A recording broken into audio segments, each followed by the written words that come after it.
did it.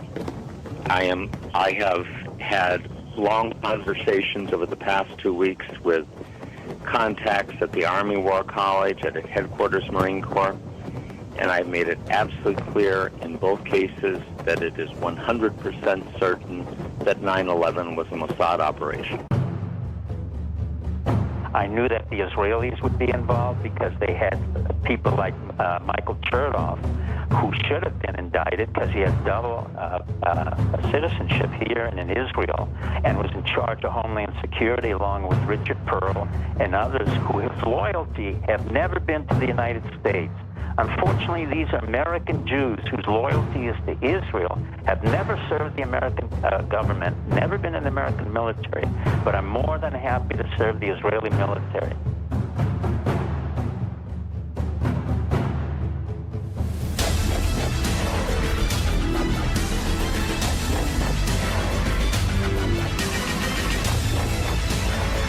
And what Americans need to understand, they did it. They did it. And if they do understand that, Israel's going to disappear. Israel will flat-ass disappear from this earth. You know, I have a dream, as Martin Luther King Jr. once said, you know, and my dream is that the 5th and 6th U.S. fleets take Israel and cream it.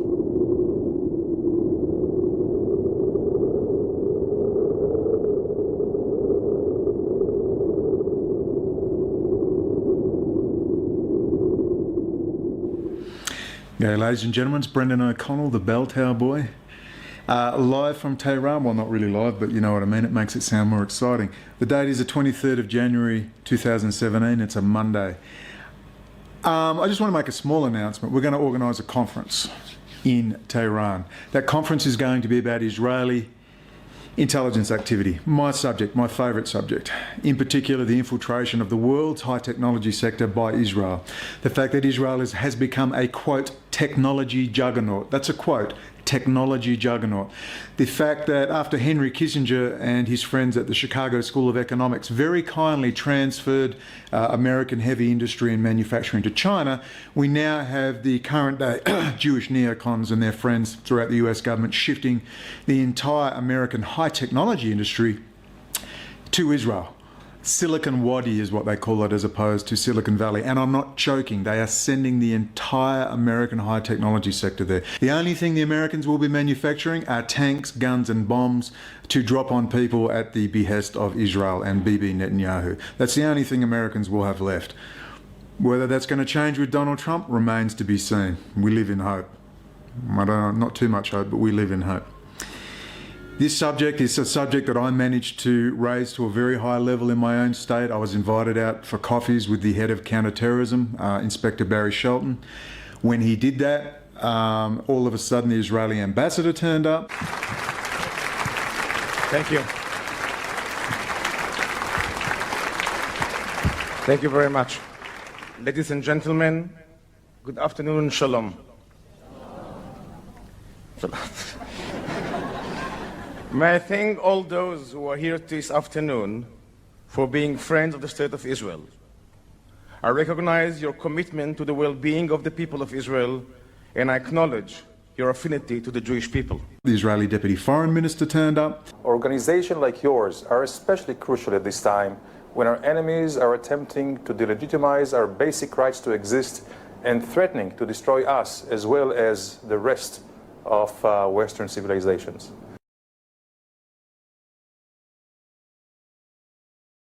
Stephen Lieblich, who I accused of being a Katza or case officer for Israeli intelligence, and when I did, I was raided by the police and charged with offending him. Obviously, we've got a process that we've got to go through. Okay? What? Jet Propulsion Laboratory?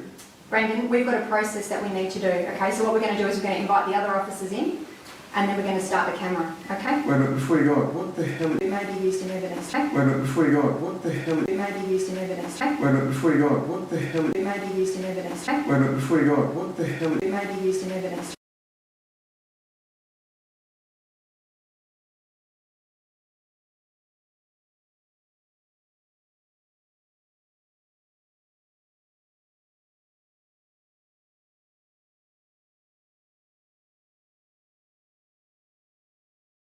understand that, Brendan? Brendan? Sorry, what was that? The caution, okay, this is Commonwealth, Liz. it's different to state. I just want to make sure that you So understand. who's running this whole ridiculous show? Who's running it? You do not have to say or do Liz, anything. do you realise what you're doing? Anything you do say or do. Do you may be realise what used- you're doing? Brendan, please listen Do to you the realise caution. what you're doing? You need to listen to this caution. But There you go, the Liz. easy way, or No, we're going to do it the hard way, the whole way through. The whole way through. No, that's your choice, Liz. You came on a warrantless search, harassed me, took my materials on a joke, on an absolute joke. I've now read part of your crap. Your crap. Commonwealth legislation. Commonwealth legislation now. What is it, Liz? Terrorism? Is it a big terrorism thing now? What? Who have I offended, Liz? Has Steve Levitch had his feelings hurt? Are you embarrassed, Liz? Seriously, are you embarrassed? Did they force you into this? Did you go, oh fuck, please, no, I don't want to do it? I just want to bring back some of his property. I do need to... Do you police, do any of you WA police, are you capable of talking the truth ever? Ever? This was a unique case. This had never happened before. This was a week before the original August the 16th, 2010 start of my trial. An international incident. So I hope I've got your attention. What were they worried about? Why? Because I'd offended Stanley Elliott Keyser by calling him a racist Jew with a religion of racism, homicide, hatred and ethnic cleansing? Homicidal maniacs. People are racist. I'm incredibly offended. You're racist, homicidal maniacs taking my photo without permission. You didn't engage us, you didn't come shake our hand. How dare you say... You are a racist Jew. Tell us about Hannah Kasher and how the Israeli academic who says that women and children are fair game in the fight against the Palestinians. Security have asked you to move on, and this No, you took our photo. You took our photo. Why did you take photos of us at the bank? Because you guys are handing out these things, okay? And it's disgusting. You belong to a racist, homicidal organisation. And that... Did that offend them? Of course it wasn't that. It was about the Israeli high technology contracts and the BDS movement. That the BDS movement would move away from soda stream makers and fruit and start talking about the Israeli high technology industry and boycotting, including the fact that, did you even know this, that in 2006, Intel, the largest, most advanced chip fabricator in the world, opened its most advanced research and development factory outside the United States in Israel. And some are saying it's actually the most advanced research and development facility, even outstripping the US version. Now, think of the world's great high-tech rivals to California's Silicon Valley. You might come up with India, perhaps China, even Britain. But now Israel is laying claim to be the new Silicon Valley, spending vast amounts of money on research and development and trying to build its economy around a high-tech future. Our technology correspondent Benjamin Cohen reports from Tel Aviv. The company Intel is now opening its biggest plant outside of the United States, and this one is going to be in Israel. The plant is set to produce the world's most advanced computer microprocessor. We all seem to have these in our computers. Should we be surprised? Could you imagine the power this gives Israel now? This is the issue of issues. This is why so few things change despite so many public outcries and so much public information becoming open to us all now. Israel still seems to just plug along as if nothing's happened. And a lot of this is because they have the politicians, they have the military contractors under their control, because Israel has all of its equipment, its hardware and its software embedded into the entire system. So when I hear the word NSA, I just think Israel. Did you know that Rabbi Dov Zakheim is the 2IC, the second in charge of Booz Allen Hamilton? That's the company, the private subcontractor for the NSA from which Edward Snowden came. So what you've got now is this privatisation of the intelligence network in the United States, and they're shifting into subcontractors. And they've got all these Israeli firsters and these graduates from such places as the Technion. Remember this word, the Technion. This is an Israeli military intelligence operation where they train the best and brightest from the Israeli military to become the top-level hardware and software developers in the world. Look up RAD Communications, RAD, Zohar Zisapel. Zohar Zisapel, you're the founder of the RAD group of companies that together export some $850 million a year. Your background is rather unusual. You spent 12 years in the Israel Defense Forces in various development functions. My question is this. A lot of Israeli startups come from people who served in the IDF, especially in technology units. How do you see the role of IDF in fostering entrepreneurship and startups, especially in light of your own experience? I don't see any role. The IDF is for fighting, for intelligence, it's not for startups. Aha. But you gathered useful experience, did you not, in your own work? You won the Israel Defense Prize. Well, when I got out of the Technion, the only place to work was in the defense industry. So that's what I did. And this is why you see so many engineers coming from the defense industry, because all of us were starting there back in the 60s or the 70s. His company has got every database for every banking, financial institution, you name it. High technology encryption systems for government, encrypted VoIP for government, you name it. Remember Variant? Fox News did a 4-part series on Variant. Remember this?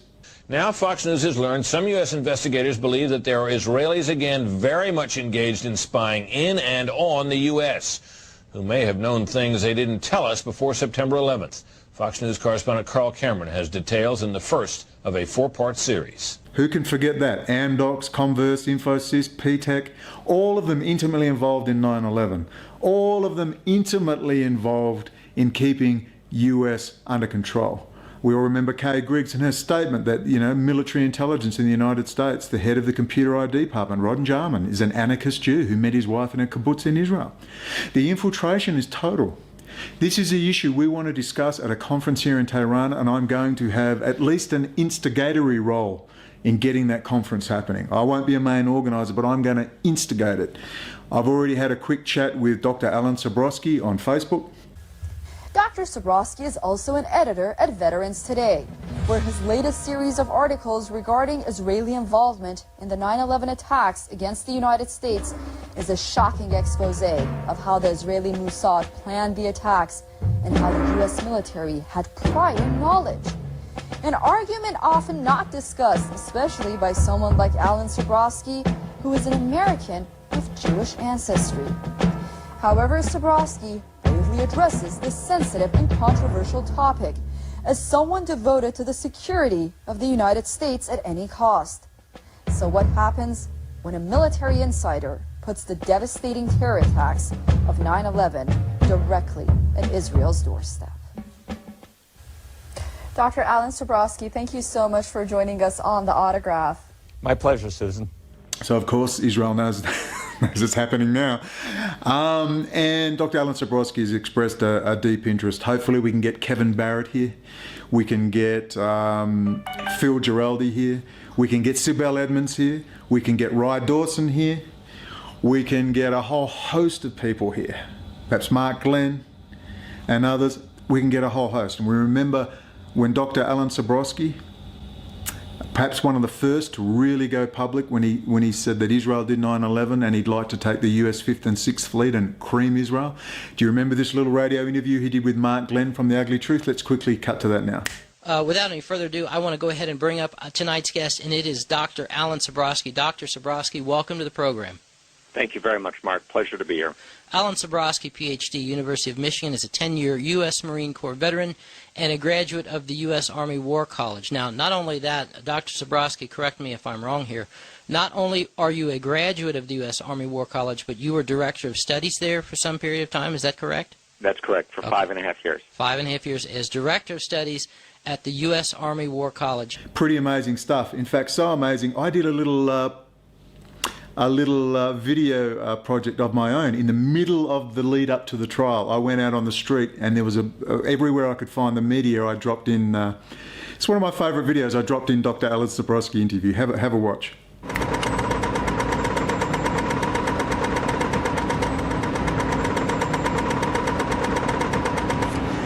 Hey, good, how you doing? It is 9:44 a.m. Thursday, the 6th of May 2010. This is just a little listing, just have a bit of... So, we really need to get teams going, annoying these people, the way they pursue people and attempt to harass. So, Bell Tower Boy News reporting. Hey, just curious, did you see that Dr. Alan Sabrowski, former head of the US Army War College, has said that Israel did 9/11 They did 9/11. They did it. I have had long conversations over the past 2 weeks with contacts at the Army War College, at Headquarters Marine Corps, and I've made it absolutely clear in both cases that it is 100% certain that 9/11 was a Mossad operation. Not Muslim terrorists, and also called for Israel to be wiped off the map. And what Americans need to understand is they did it. They did it. And if they do understand that, Israel's going to disappear. Israel will flat-ass disappear from this earth. It's pretty heavy. No mainstream media reporting. That's put that to our foreign desk. So you're ABC guys? Brendan? Yeah, Brendan, yeah. Yes. Damn, I was hoping you were Channel 9. I'll have to be nice to the ABC. We try to be everyone's friend. Yeah, I know. It's difficult. Difficult. You do a pretty good job, considering. I'll be nice. You don't want your face on the internet? I'll block it out if you like. If you don't have to, I'd rather you did. All right, I won't. I won't. Fair, I'll be nice. But just out of... Look. Oh, didn't you come with him? Yeah, I did. I thought you said he was going to stop. I don't know what he's doing. What do you think about... Sorry? Hey, what do you think about Dr. Alan Sabrowski, former head of the US Army War College, stating that he wants to wipe Israel off the map, and Israel did 9/11? Sorry, I use this every opportunity I can. No, don't have me on camera. I'm behind the scenes. Oh, I know. Hey, G'day, everyone. Hey, what do you think about Dr. Alan Sabrowski? Every chance I get in the media. He was the former director of studies of the US Army War College, and he's just said he wants to wipe Israel off the map, and Israel did 9/11. Any comment? No? A bit busy, sorry. A bit busy. Not even for US Army War College director. Stating that when the American public find out that Israel did 9/11, they would wipe it from the map and no one would give a rat's ass. That's not even important? No? No comment? Always wanted to ask that. But you know what happened when I published that video? I was immediately rearrested by 5 police, locked in the lockup for 72 hours and brought before the judge, Chief Judge Martino of the District Court. A good guy, actually, Chief Judge Martino. At this time, of course, prisoner X was in the paper. Ben Zigier, a man born and raised in Melbourne who became a case officer for Israeli intelligence, who was, like Stanley Elliott Keyser, a member of such groups, Zionist youth groups as Habanim Dror and Australasian Union of Jewish Students, and of course, the brilliant Al Jazeera production, 4-part series showing how these youth groups are being infiltrated by the Israeli lobby and the Israeli embassy in London, and they're trying to influence UK politics by getting these particular Israeli firsters, taking them to Israel, getting them on board, probably bribing, blackmailing them, hooking them up with prostitutes, getting them on camera, all the usual things they do, and then pushing their little favourites into UK politics. And in fact, we even see a liaison with the embassy talking openly of getting rid of certain UK politicians. How Israel influences British politics. We reveal from the inside how the Israeli embassy penetrates different levels of British democracy. In the first of 4 programs, the battle for Britain's youth.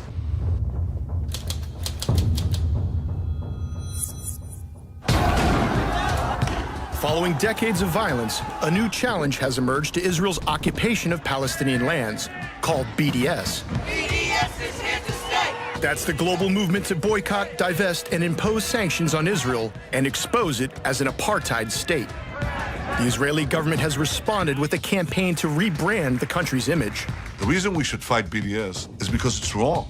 It's a moral outrage. It's an operation run by the secretive Ministry of Strategic Affairs. They recruit mainly former intelligence officers. Its main task is to counter BDS worldwide. Using an undercover reporter, Al Jazeera's investigative unit exposes Israel's clandestine activities in London, a city that's become a major battleground. BDS campaign in many ways germinated in Britain. You'll meet the people working to challenge BDS at every level of British politics. Ah, okay, nice to meet you. We work really closely together, but like a lot of it's behind the scenes. One of Israel's main targets is the Labour Party. For the first time, its leader is a champion of Palestinian civil rights. I'd be very happy to see Jeremy Corbyn no longer leader of the Labour Party, for sure. It's a covert action that penetrates the heart of Britain's democracy. Can you give us some evidence that suggests that you will take down? It is outrageous interference in British politics. It shouldn't be permitted. It's a battle of ideas seeking to change not only how Israel's portrayed, but even how it is debated. It's anti-Semitic. No, it's not. It's betrayal.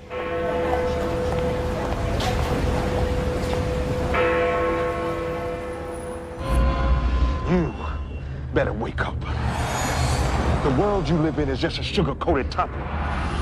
There is another world beneath it. The real world.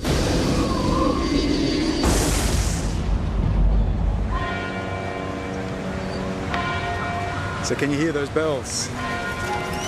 Wonder who those bells are tolling for. That's a little bell tower they built recently here in Perth. But less is known about the relationship between actually American police departments in Israel. Can you elaborate on that? Seeking to intimidate me. All right. I'm taking on the SAS at Campbell Barracks. Many members of the State Security Unit are members of the premises. Of Special Air Service. The gentleman behind me is tightening the cuff deliberately on my left hand. Just keep the camera rolling. He is tightening the cuff deliberately on my left hand. We're going to outside. This is about SAS Campbell Barracks, Leon Wind, Variant. Timothy, you told me that Variant does your local and national, your local police intercepts, an Israeli intelligence front. We're going to pop you in the car. Yeah, I know you are, Tim. Fuck you, Tim. That is an amazing series. Al Jazeera have outdone themselves. Of course, it's a British intelligence production. There's no way they got that deep into the embassy without some severe assistance from British intelligence. So, in closing, if you want to get in touch with me on my most hated social media platform, Facebook, which I hate but I'm forced to use, unfortunately, please, if you've got any ideas for who else should be welcome at a conference to discuss Israeli intelligence activity and their infiltration of institutions throughout the West, the infiltration of their technology. Remember how this all started for me back in 2005 when I outed an Australian Jew, Leon Wind, whose family are Orthodox Jews who live in Israel, how Leon had served in the Israeli Defense Force, according to him, first as a backseat operator in an F-15 jet, mainly reconnaissance. Then at that stage, moving on to his installation of the weapons and sensor system on Australia's newest subs, the Collins-class submarine. This is what started it all for me way back in 2005, well before 2009 and the May the 2nd incident, which started a incredible journey to which I now sit in an apartment in Tehran, assisting a conference. It's an incredible journey. So if we can, let's assist Dr. Alan Sabrowski and others. Let's get as many people there as we can. Again, Phil Giraldi, Sibel Edmonds, the Corbett Report, Roy Dawson, Phil Giraldi, I think I've mentioned, and a whole host of others. If you can come up with more faces and figures, and I know there's a lot of ex-CIA, FBI, various other policing and intelligence agencies who should be invited here. This could be a very, very big event, and it's a privilege for me to be involved in this. Again, it means I've got to be less of an idiot and a little more serious whilst retaining my Australian larrikin edge, but the stakes are a little higher now, and it really is a privilege to be here. Hopefully things will continue to work out nicely and we can get some really big names to attend. So that is your mission. Get out there and get the word around, assist Dr. Alan Sabrowski and others. We get this conference happening here. Let's get the BDS movement fully onto the US high technology, the Israeli high technology sector. Elbit systems and their drone technology, that's a big one. Israel is leading the way on robotics and all sorts of stuff. And we've got to stop them. We do not want this racist, apartheid, sick and psychotic state, led by such luminaries as their former top Sephardic rabbi, Rabbi Ovadia Yosef, a man who had 1 million mourners, the largest funeral procession in history in Jerusalem, with us sobbing on the streets for the, quote, rabbi for all Jews, a man who said that the only reason God made non-Jews was to be slaves for the Jews. A man and his cohorts who regularly call non-Jews animals, subhuman, lacking in a soul, worthy of death, cattle, goyim, you name it. It is the most disgusting ideology ever put on the face of the earth. That's a thing called Judaism, Orthodox Judaism, ultra-Orthodox and Hasidim. We've got to expose them. We do not want the Israeli state with access to such high technology, first world military contracts. We can't have it. It's madness. They're infiltration. We've got to end it, and we can end it right now. Let's move on from SodaStream makers manufactured on the occupied West Bank. Let's move on from fruit. Let's get into their high technology sector, because that is what will end the Israeli state in the current format of which it sits. So we can dismantle it as much as South Africa was dismantled, and they can have some reconciliation. A lot of quote-unquote Jews are going to have to leave occupied Palestine and never return. We'll have to deal with them. The Orthodox and the ultra-Orthodox lunatics, we have to deal with them. All right? They are mentally ill and they are deluded, and if we love them, we will assist them with rehabilitation to realise that they are not the chosen people. They're human beings just like us, and we want them to rejoin the family, and we need to do that with kindness, with hugs, and with a lot of love and kisses. I reckon we can all do that. So the Middle East can settle. It can go into peace if we want it. Yes, there's Bible prophecy. I'm well aware of all that. But, you know, blessed are the peacemakers, and we do what we can while we can with what's in front of us. Ladies and gentlemen, Brendan O'Connell, the Bell Tower Boy. Let's get this conference happening. Get behind it, lobby, put it out there, get it on Facebook, get it on social media, get it on YouTube, get it on videos. Let's get the top players over here to Tehran for a really top conference. And I'm, God willing, going to film it, make a documentary. I can't wait. There's a lot of exciting things in the future, a lot of exciting things on the horizon. Please stay tuned. Ciao for now, HOFFMAN.